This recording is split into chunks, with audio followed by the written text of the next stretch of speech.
All right, I got it here, guys. Mark, Solar Games. Okay, surely try to do a quick video today. I wanted to take some reflection time on Set Booster. So it's been 2 years since Set Booster has been out. 2 years? Yeah, 2 years, right?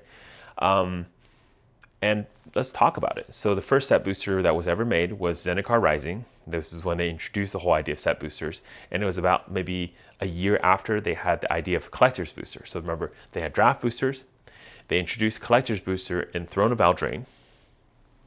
Kind of successful, but as soon as the next set hit, right, Theros Beyond Death and tanked. Part of the problem, I think, was the print run. Part of the problem was also just people started getting a little bit cautious about these kind of things. Throne of Eldraine collector's boosters performed well because the print run was small. It was truly a collector's booster. But Theros Beyond Death had a problem with print runs. And so, of course, when Ikoria hit, that fluctuation happened, right? Again, same thing. The collective boosters from that era that did perform well, of course, is Commander Legends #1.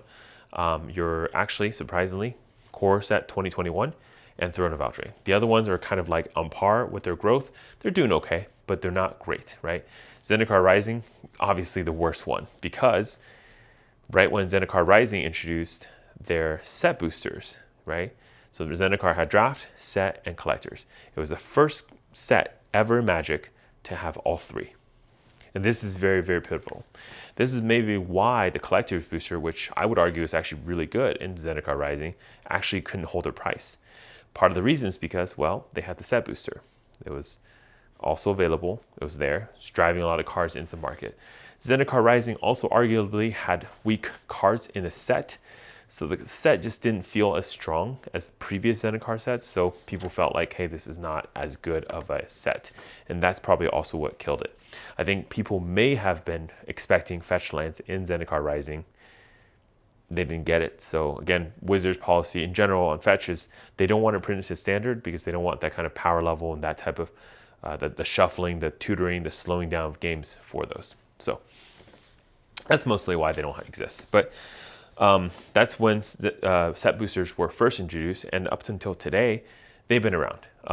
One of the things that you'll notice with set boosters is that every single set, they're adjusting the contents of the set booster, how they're ordered, which cards are in there, etc., what cards are available, all those things, what's unique, what's not, right? Some of the things that haven't been changed is that you're going to have the one art card guaranteed, one foil guaranteed, and of course the list card.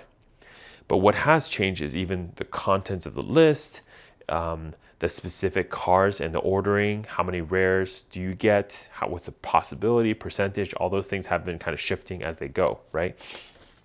You also get these specialty cards, which were not available in set boosters before. Zendikar Rising, for example, started coming in later in the year, where commander-only cards started appearing in set boosters, or other things like your Transformer cards, these multiverse, Magic Beyond, Universes Beyond cards started appearing in set collectors as well, set boosters as well.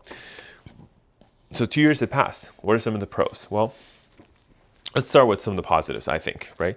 Number one, more singles were kind of created because of this. Well, of course, set boosters have more rares than draft boosters, especially in the beginning when there were not all the special stuff. What you end up seeing is that in a draft booster, there are 36 packs. A set booster only has 30.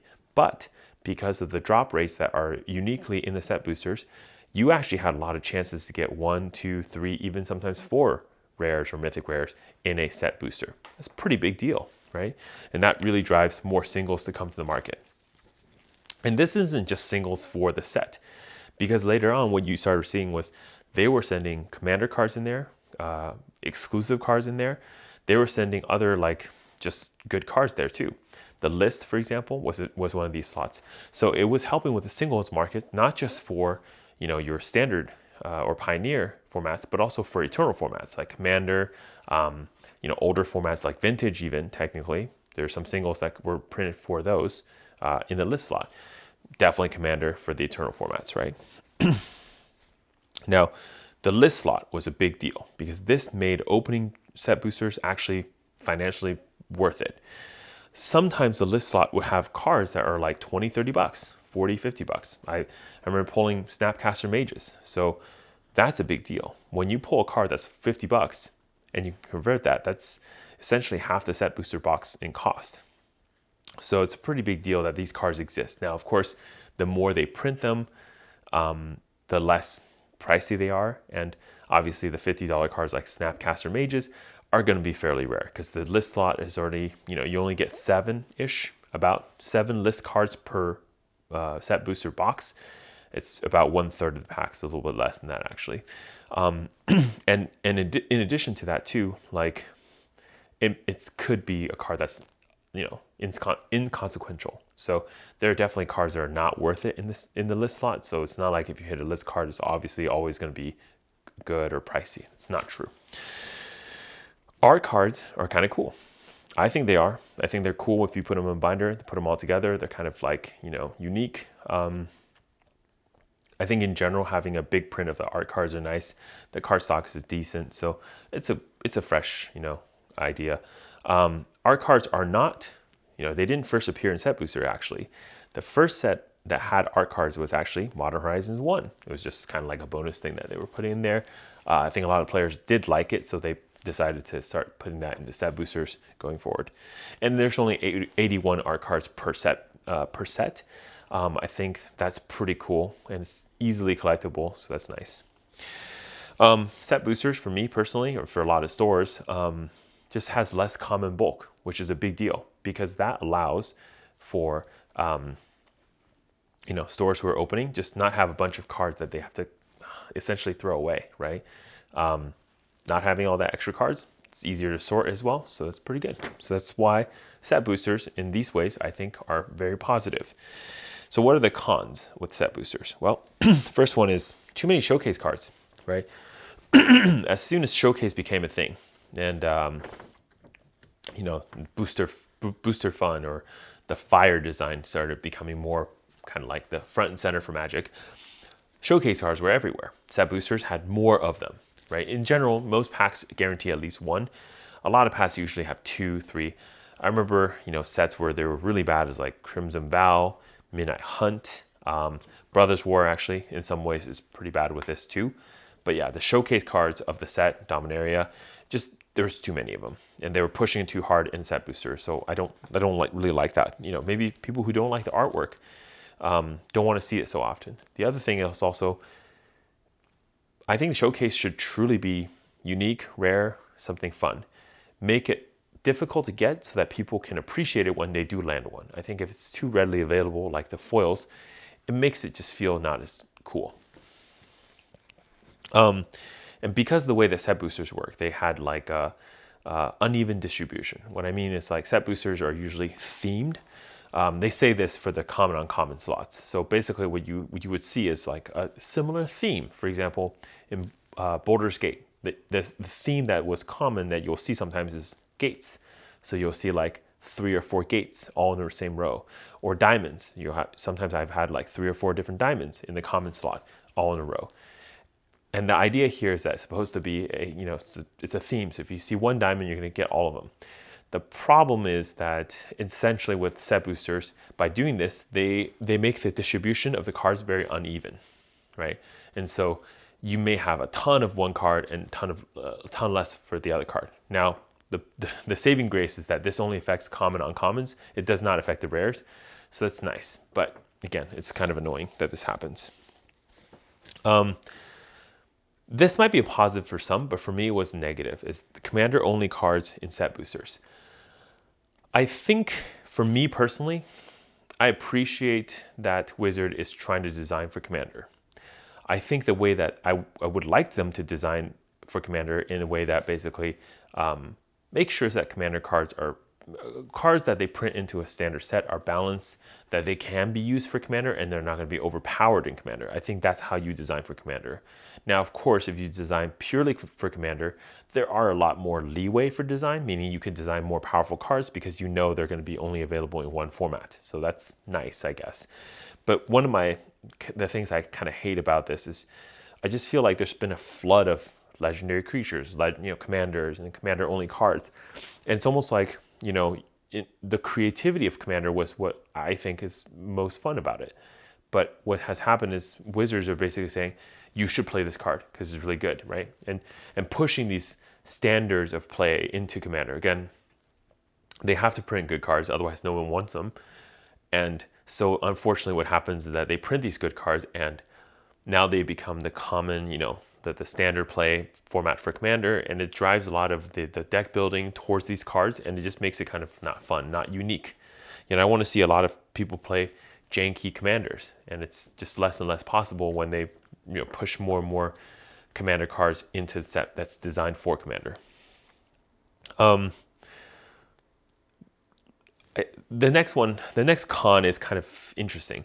I think having less cards in general, right? There are 30 packs instead of 36, and each pack only has 12 cards. It's a good thing. I really don't want extra bulk. But the problem I have with what Set Boosters has done is that actually the price is higher. So at first they were trying to sell more Set Boosters. So Set Boosters were actually lower priced than Draft Boosters for some time. I know it's crazy. But over time, they've increased the price of Set Boosters to either a par or above the price of draft. In the case of Dominaria, when they introduced like the price change, they raised Set Booster by the most because again, they were probably printing them at a much, much, much lower price. And so they felt like they need to gain that back.